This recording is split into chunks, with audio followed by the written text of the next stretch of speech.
Shalom Bapak Ibu. Apa kabar? Ada sukacita? Kalau saya bertanya apa kabar hati Bapak Ibu hari ini? Apa kabar hatinya Bapak Ibu? Hatinya aman? Hatinya lagi busuk-busuk? Hatinya baik? Ya. Kenapa demikian Bapak Ibu? Karena seringkali ketika kita ditanya kabar, dengan mudahnya kita menjawab kabar baik. Tapi ketika kita menelusuri, apakah benar hati saya baik dan sekarang saya dalam keadaan baik? Ya. Karena apa? Keadaan baik itu sesungguhnya berasal dari dalam, yaitu hati kita. Tapi seringkali kabar baik itu hanya yang nampak dari luar, tetapi yang dalam belum tentu baik. Baik, Bapak Ibu yang diberkati oleh Tuhan Yesus, kita merenungkan firman Tuhan ini. Pertanyaannya bagi kita adalah, apa yang Bapak Ibu lakukan seandainya ada orang yang menyakiti Bapak Ibu? Orang ini merencanakan sesuatu yang jahat untuk menjatuhkan Bapak Ibu, untuk menghancurkan keluarga Bapak Ibu, untuk menghancurkan pekerjaan Bapak Ibu, untuk menghancurkan masa depanmu, untuk menghancurkan segala apa yang engkau rencanakan selama ini, tapi tiba-tiba berantakan hanya oleh karena perbuatan orang. Apa yang kita lakukan? Apakah kita akan membalasnya? Pasti. Kalaupun kita tidak bisa membalas, tapi sakit hati dendam itu akan terus terngiang-ngiang. Bagaimana caranya? Bagaimana sakitnya? Ketika kita disakiti, ketika kita dihancurkan. Kenapa? Karena ada banyak orang saat ini, kita lihat dari luar aman-aman saja, tetapi kalau kita menelusuri jauh lebih dalam untuk mengenal, ada banyak sakit hati, dendam yang tersimpan, yang cukup lama dan begitu jauh, yang menyimpan selama berpuluh-puluh tahun. Dia menyimpan rasa dendam itu. Dendamnya sama siapa? Sama istri. Dendamnya sama siapa? Sama suami. Dendamnya sama siapa? Sama anak. Dendamnya sama siapa? Sama orang tua. Dendamnya sama siapa? Sama saudara seiman yang satu gereja dengan dia. Dan ketika itu dia ingat, dia resapi, dan rasanya ingin sekali untuk membalas. Bapak Ibu yang diberkati oleh Tuhan Yesus Kristus, saya pikir kita sepakat bahwa salah satu hal yang sulit untuk kita buat dalam hidup ini adalah mengampuni. Salah satu yang sulit untuk kita kerjakan dalam hidup ini adalah melakukan kebaikan bagi orang yang melakukan kejahatan bagi kita. Dan itu semua dipahami dan dimengerti oleh banyak orang, termasuk orang-orang yang tidak percaya. Dalam firman Allah dikatakan bahwa di perjanjian lama, mata ganti mata, gigi ganti gigi, darah ganti darah, hancur dia juga harus hancur. Artinya apa? Pemahaman manusia secara umum Bapak Ibu memahami bahwa kejahatan itu harus dibalas dengan kejahatan. Itu baru spiritual. Itu baru hebat, itu baru keren bagi pemandangan dunia. Tapi apakah betul ketika kita sudah melampiaskan segala amarah kita, membalas segala kejahatan orang lain, lalu kita sudah mengalami kepuasan, ketenangan dalam hidup? Ada seorang presiden yang bernama Nelson Mandela mengatakan, dendam itu ibarat kita meminum racun dan kita berharap dengan racun itu musuh kita akan mati. Dendam itu adalah kita minum racun dan lalu kita berharap dengan minum racun itu musuh kita menjadi mati. Kira-kira siapa yang mati? Musuh atau kita? Kita sendiri. Kita sendiri. Bukan musuh kita yang mati, tapi kita. Karena apa? Karena kita yang minum racun.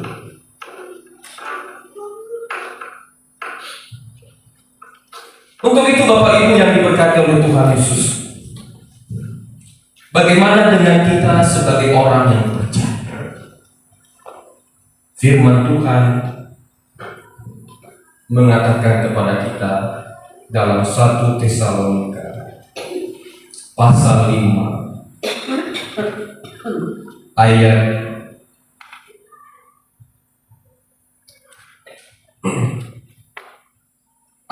15 demikian. Perhatikanlah supaya jangan ada orang yang membalas jahat dengan jahat,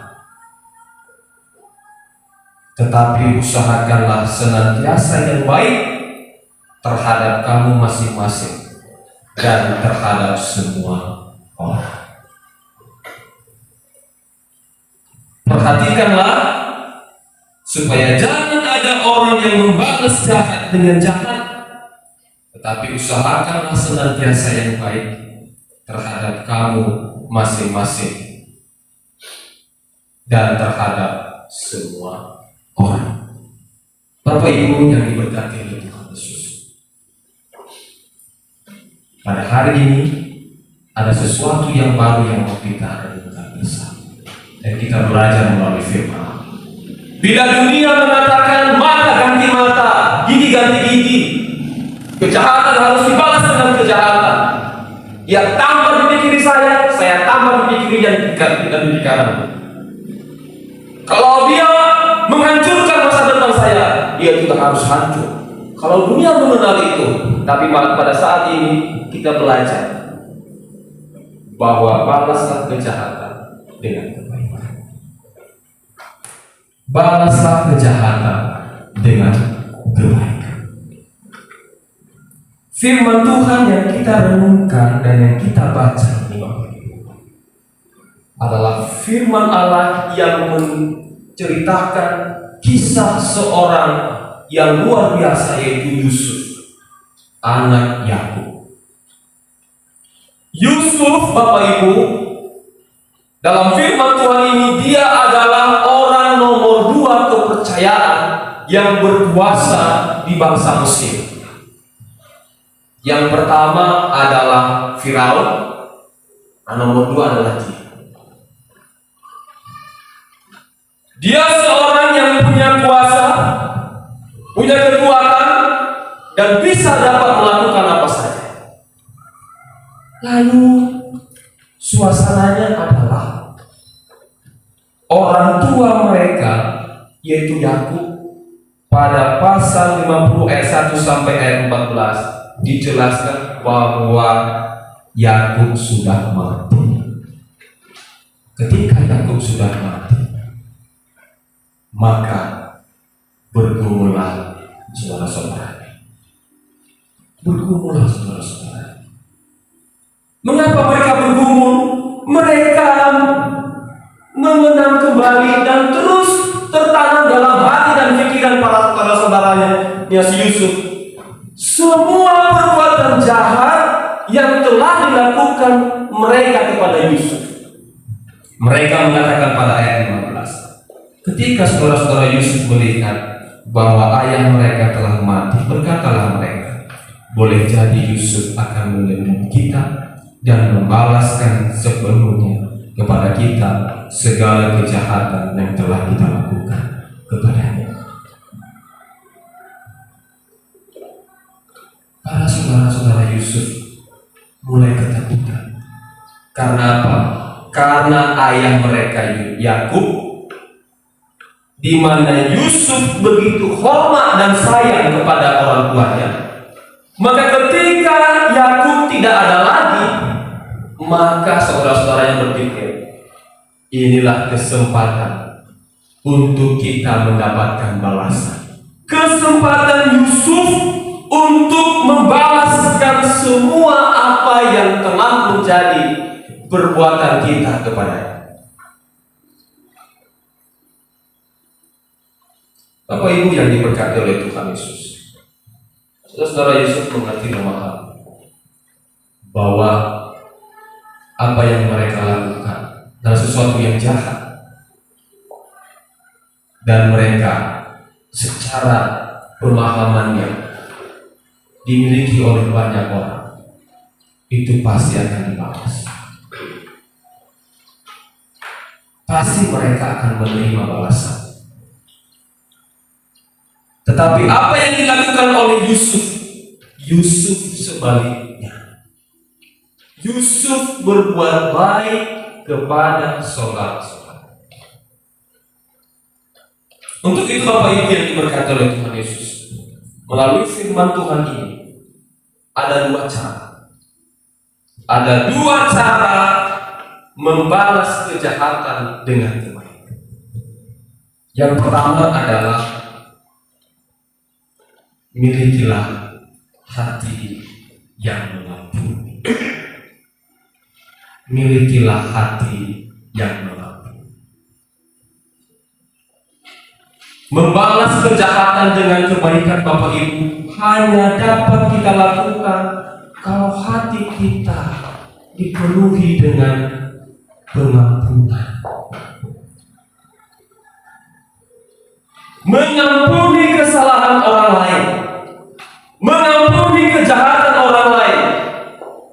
Kalau kita memiliki hati yang mengampuni itu, maka barulah kita bisa berbuat baik kepada orang yang sudah berbuat jahat kepada kita.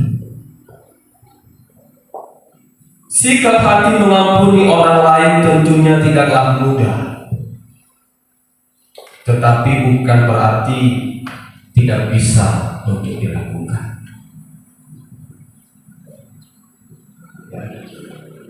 Ada kalanya kita mengatakan terlalu sakit, terlalu berat, yang sudah dilakukannya sudah melampaui batas. Ada lagu lama mengatakan, satu kali kau sakiti hati ini masih kumaafkan, dua kali kau sakiti hati ini juga kumaafkan,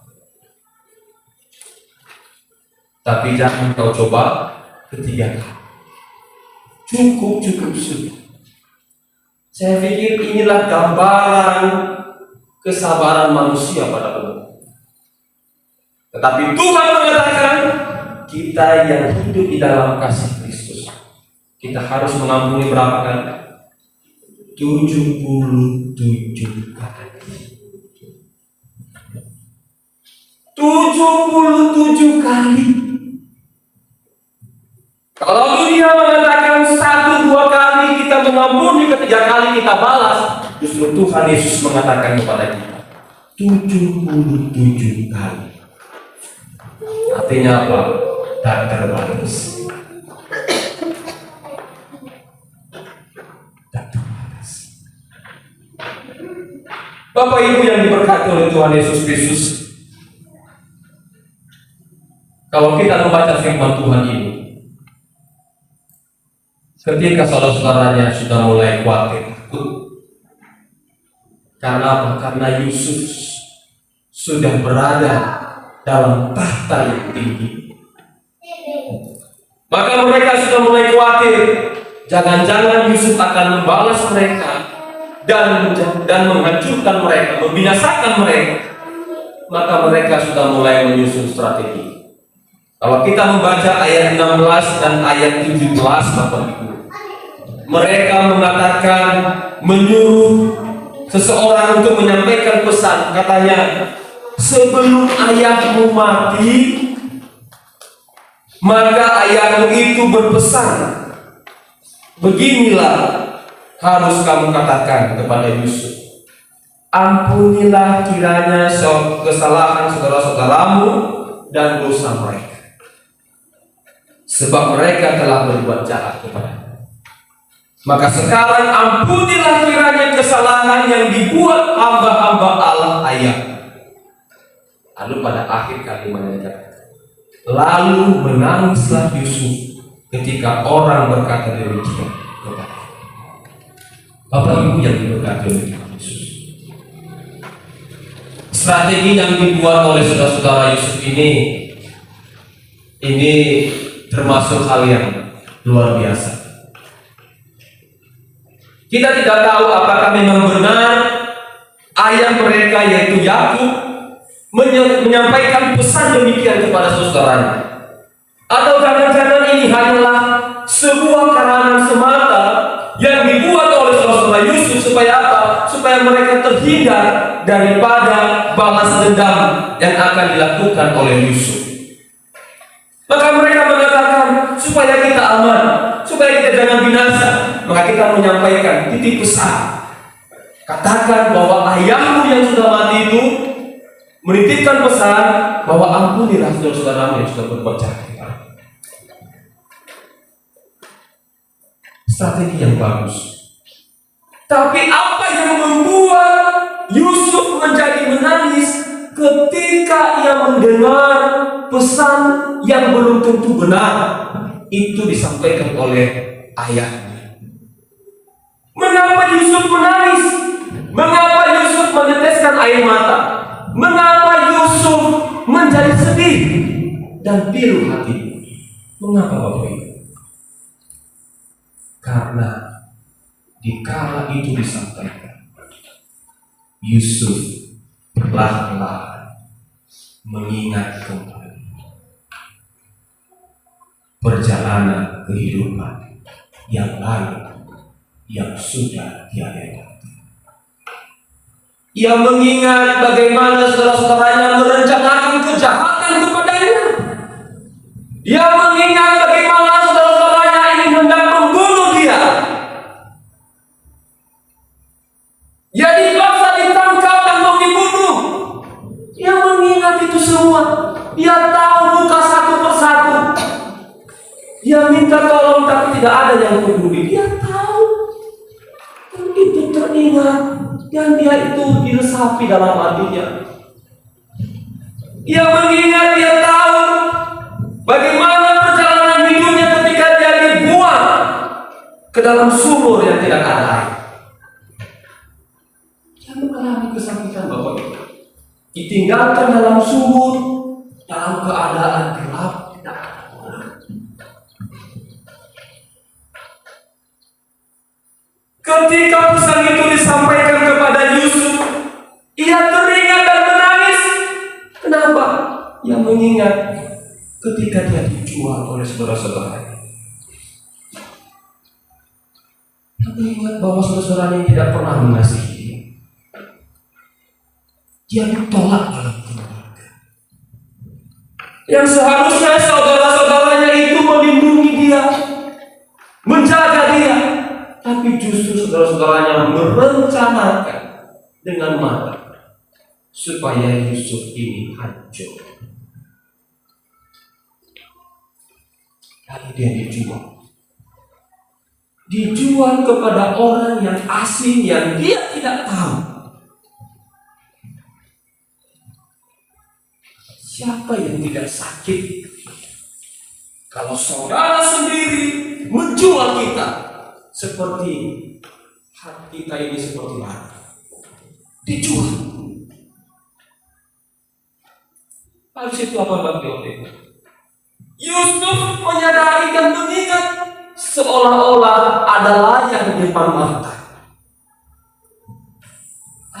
dia alami ketika dia difitnah di rumah Potifar.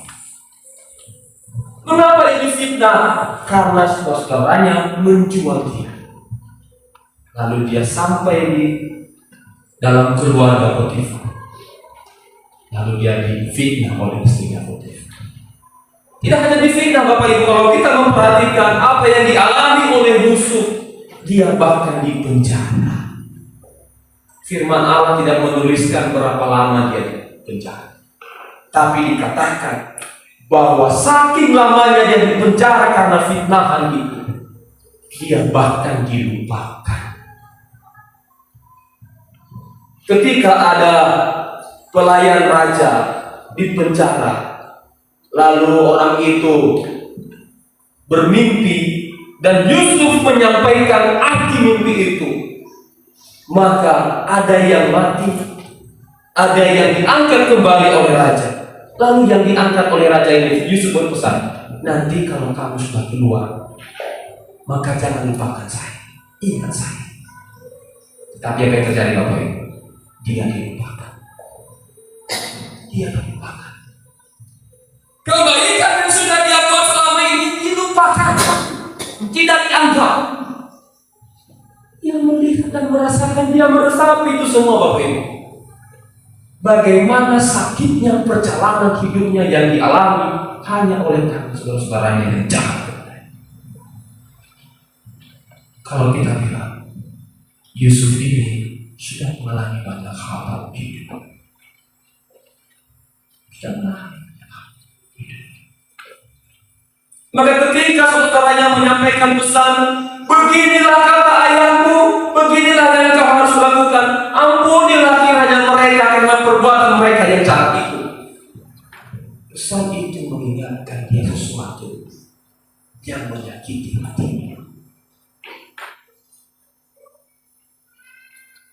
Itu seolah-olah membuka lembaran lama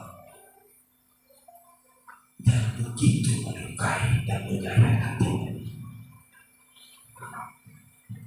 Tetapi satu hal yang luar biasa yang dikatakan Tuhan Yesus, Yusuf tidak hanya berhenti untuk mengingat apa yang tidak baik dalam perjalanan hidupnya disebabkan oleh sesuatu, tapi ia mengampuni.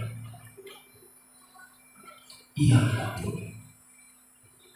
Yusuf mengampuni saudara-saudaranya, sekalipun ia tahu, ia sadar begitu sakitnya perjalanan hidup yang dialaminya, begitu sakitnya ditolak, begitu sakitnya kalau direncanakan untuk dihancurkan, dibunuh, masa depannya seolah-olah direncanakan supaya gagal.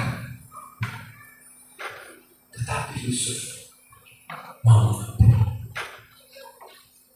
Yusuf mengampuni. Yusuf seolah-olah mau berkata, aku tahu yang kau lakukan kepada saya. Aku tahu apa yang kalian sudah buat kepada saya. Aku tahu yang sudah kau rencanakan untuk saya mati, untuk saya binasa, untuk masa depan saya hancur. Saya tahu bagaimana sakitnya fitnah. Saya tahu bagaimana sakitnya hidup dalam kesendirian. Saya tahu bagaimana sakitnya ditolak dalam keluarga. Saya tahu bagaimana sakitnya di penjara, dilupakan, tidak dianggap. Saya tahu bagaimana sakitnya. Tapi saya mau mengampuni kamu. Saya mau mengampuni kamu. Saya mau mengampuni kamu. Sekalipun saya tahu begitu sakitnya hati hidup ini, saya melewati perjalanan hidup saya begitu sakitnya. Saya tahu itu karena kamu ya. Tapi saya mengampuni. Inilah yang membuat Yusuf menangis, Bapak Ibu. Karena apa? Karena dia tahu begitu sakit apa yang dia alami. Tapi dia mengampuni. yang mengampuni mereka. Bapak Ibu yang diberkati oleh Tuhan Yesus, apakah Yusuf bodoh? Tidak. Apakah Yusuf seorang yang lemah? Tidak. Tapi mengapa Yusuf mau mengampuni orang yang begitu jahat kepadanya, yang sudah menginginkan kematian, dibuang, bahkan digendaki supaya Yusuf tidak ada? Mengapa? Kita lanjut pada ayat yang berikutnya, pada ayat 19. Yusuf mengatakan kepadanya, tetapi Yusuf berkata kepada mereka, jangan takut, sebab aku inikah pengganti Allah. Yusuf berkata kepada mereka, jangan takut, sebab aku inikah pengganti Allah. Bapak Ibu yang diberkati oleh Tuhan Yesus, mengapa Yusuf mengampuni saudara-saudaranya? Mengapa Yusuf tidak membalas kejahatan dengan kejahatan dari apa yang sudah dibuat oleh saudaranya? Karena Yusuf menyadari bahwa pembalasan itu terletak di tangannya Allah. Pembalasan dengan terhadap kejahatan orang lain kepada kita itu bukan haknya kita, tapi haknya Allah. Maka ketika Yusuf mengatakan, mengapa saya harus membalasmu dengan kejahatan? Apakah aku ini Allah? Apa aku ini Allah? Bapak Ibu yang diberkati oleh Tuhan Yesus,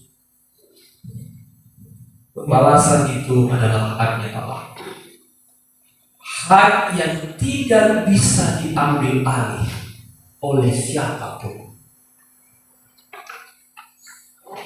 Tidak bisa diambil alih oleh siapapun, termasuk malaikat, termasuk manusia. Yusuf menyadari bahwa dia adalah seorang raja, seorang yang punya kuasa nomor 2 di Mesir.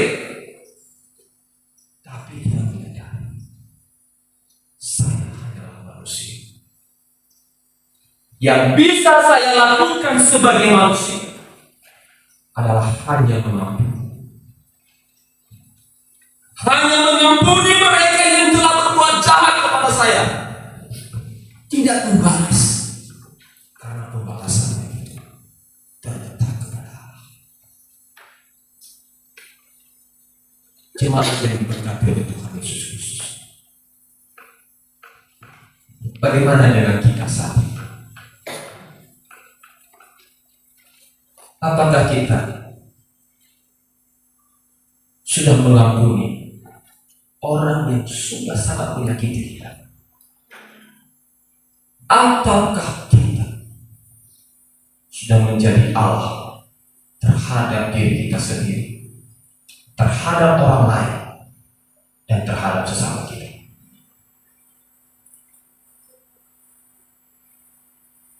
Ketika kita mau membalas kejahatan orang lain dengan kejahatan, disitulah kita sudah menggesernya Allah, menggeser apa yang menjadi posisi Allah dalam hidup. Kita menggeser Allah atau geser dulu itu tempat bukan tempat. Saya sekarang yang menjadi Allah. Maka yang berbuat jahat itu, kamu harus begini, kamu harus begini, kamu harus begini. Selalu seperti itu.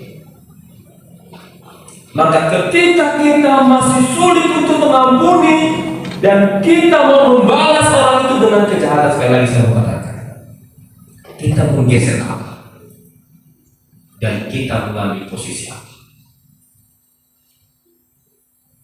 Maka siapakah kita sehingga kita mau mencari Allah bagi orang yang sudah berbuat jahat kepada kita? Berikan kesempatan itu Tuhan.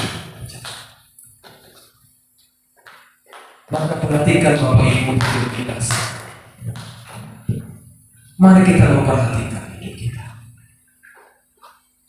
Bila ada sesuatu hal yang masih sulit tersimpan dalam hati kita, dan itu masih sulit untuk kita lepas, maka hari ini buatlah komitmen kepada Tuhan. Aku tahu itu sakit yang sudah dia buat. Aku tahu begitu menderitanya saya karena dia. Harga diri saya jatuh karena dia. Masa depan keluarga saya hancur karena dia. Tapi saya menolak. Karena itulah yang bisa saya lakukan. Saya tidak mau balas. Karena saya adalah manusia semata. Saya tidak tahu apa yang pas untuk dia. Saya tidak punya kuasa untuk membalas itu semua. Biarlah Tuhan yang tahu. Tuhan yang tahu, yang adil, yang baik untuk membalaskan orang-orang yang sudah menghancurkan hidup kita, yang sudah merendahkan diri, yang sudah menolak engkau, yang sudah melupakan. Biarkan Tuhan kita cukup membantu. Cuma Tuhan yang diberkati oleh Tuhan Yesus. Ada banyak hubungan menjadi kacau hanya oleh karena ada sakit hati yang tersimpan begitu lama dan sulit untuk dilepas, untuk mengalami namanya pemulihan dalam hidup. Karena tidak mau mengaku. Semakin hari kita simpan, semakin hari kita mau pendam, kita semakin sakit, kita semakin sakit, kita semakin susah, kita semakin bergumul. Kalau saudara Bapak Ibu mau mengalami hidup yang penuh dengan damai, milikilah hati yang penuh dengan pengakuan dan berikanlah pembalasan itu kepada Allah, karena itu adalah haknya Allah. Yang kedua yang perlu kita lakukan, bagaimana kita membalas kejahatan dengan kebaikan. Yang kedua Bapak Ibu adalah milikilah pikiran yang benar bahwa rancangan Tuhan dalam hidup kita adalah rancangan yang baik. Milikilah pikiran yang benar. Kalau kita sebut sekarang pikiran yang positif, bahwa rancangan Allah dalam hidup kita adalah rancangan yang baik. Pada ayat yang ke-20 dikatakan demikian. Memang kamu telah mereka-rekakan yang jahat terhadap aku, tetapi Allah telah mereka-rekakannya untuk kebaikan. Engkau sudah merencanakan sesuatu yang tidak baik bagi hidupku, kata Yusuf. Engkau merencanakan supaya apa yang menjadi mimpi saya tidak tersampaikan, tidak terwujudkan dengan berbagai macam cara engkau mengalaminya. Tetapi rencana-rencana yang jahat dalam hatimu itu Tuhan ubahkan sebagai rencana yang baik bagiku dan bagi semua bangsa. Artinya apa Bapak Ibu?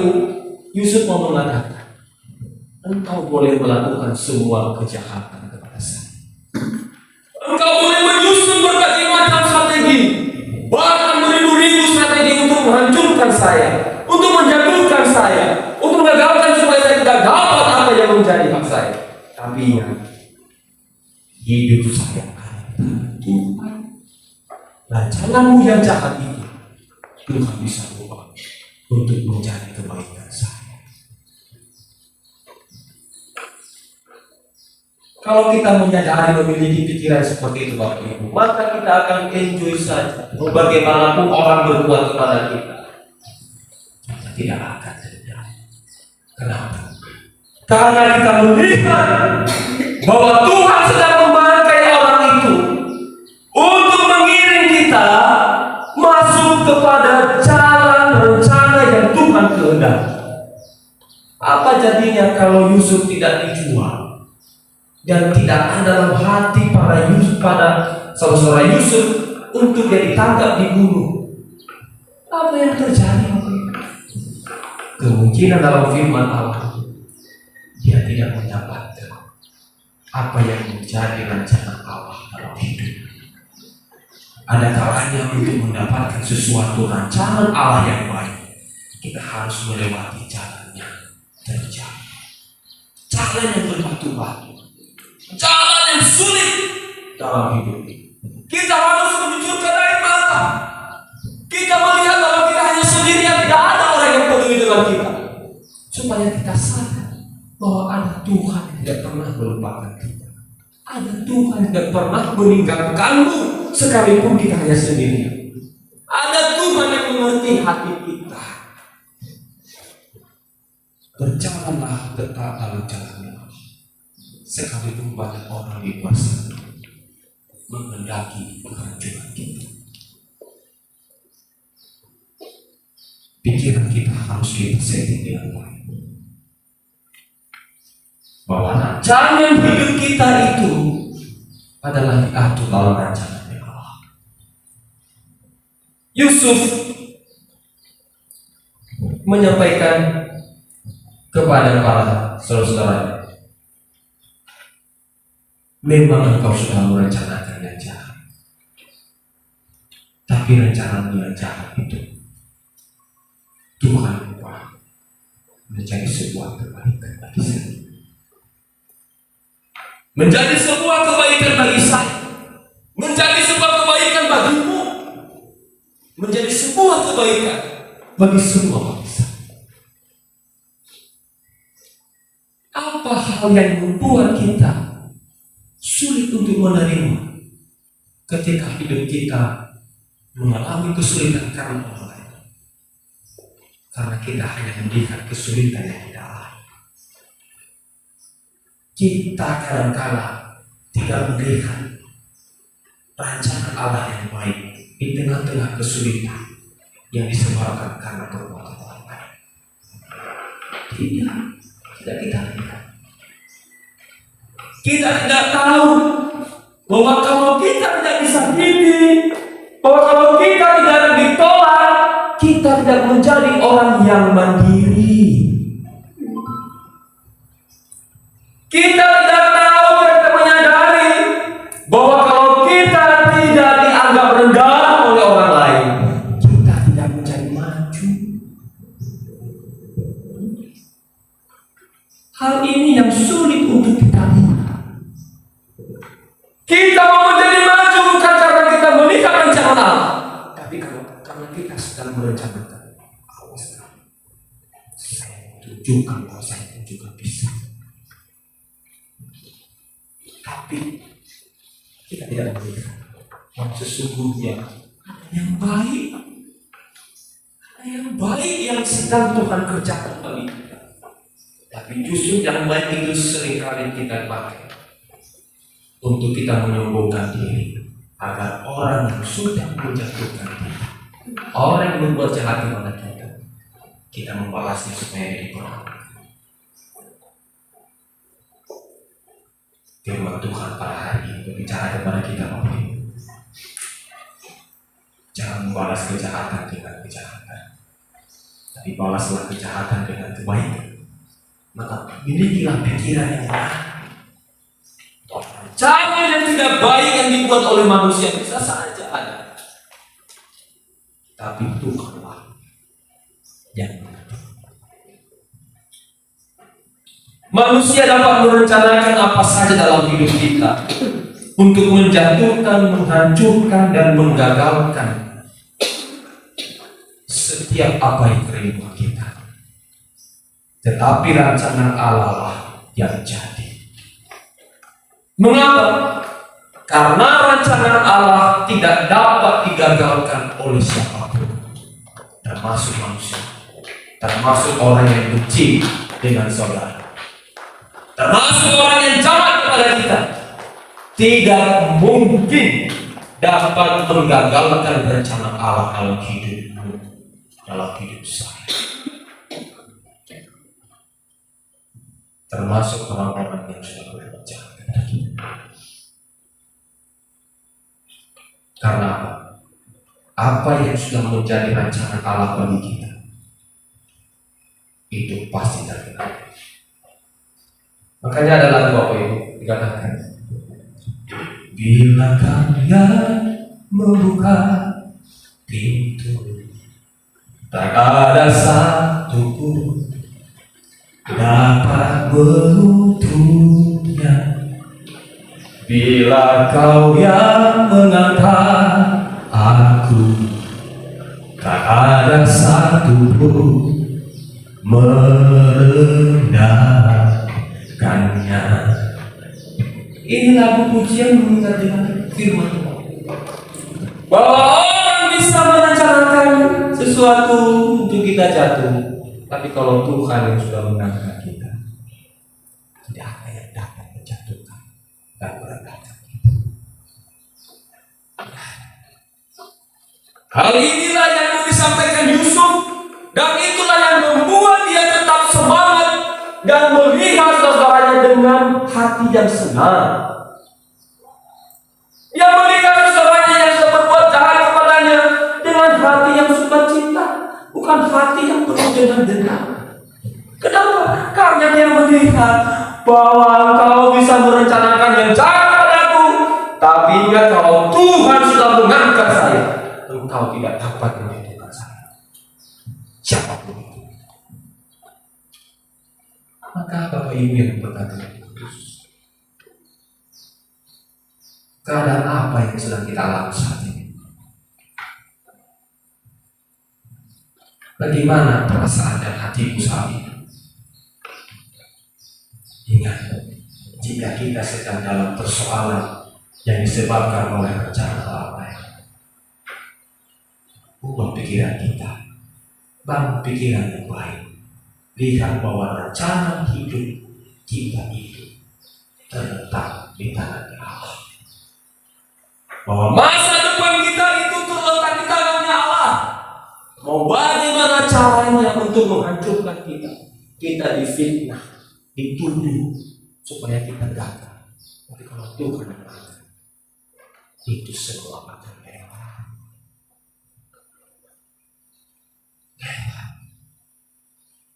Maka untuk itu Bapak Ibu, mari kita membalas kejahatan dengan kebaikan. Mari kita memiliki hati yang penuh dengan kebaikan. Dan mari kita memiliki pikiran yang benar, bahwa sesuatu yang sulit yang kita alami saat ini, sesungguhnya Tuhan bisa pakai itu mempersiapkan kita untuk menjadi orang yang dipakai oleh Tuhan dengan luar biasa. Siap untuk membalas kejahatan dengan kebaikan Bapak Ibu? Siap?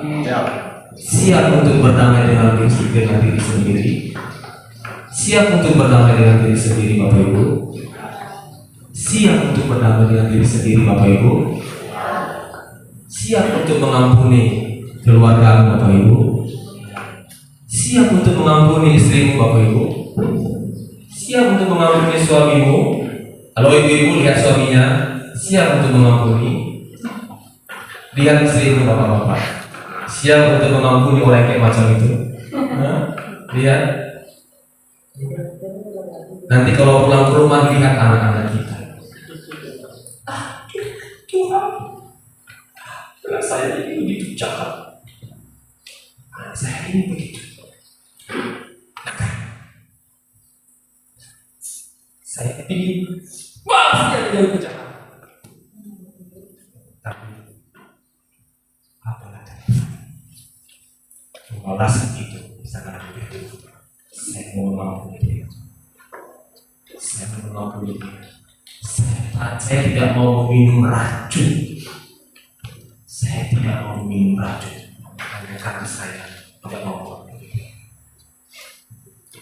Bagi istri atau suami yang tidak ada suami atau istrinya hari ini, nanti pulang ke rumah lihat istrimu dan lihat suami. Keras kepalanya minta.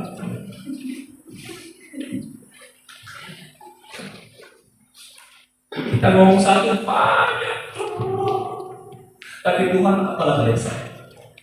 Saya ingin balasnya, tapi siapa saya itu? Saya bukan Allah. Saya bukan Allah Tuhan. Saya ingin sekali-sekali balas dia, supaya dia tahu apa yang dia buat itu begitu jahat.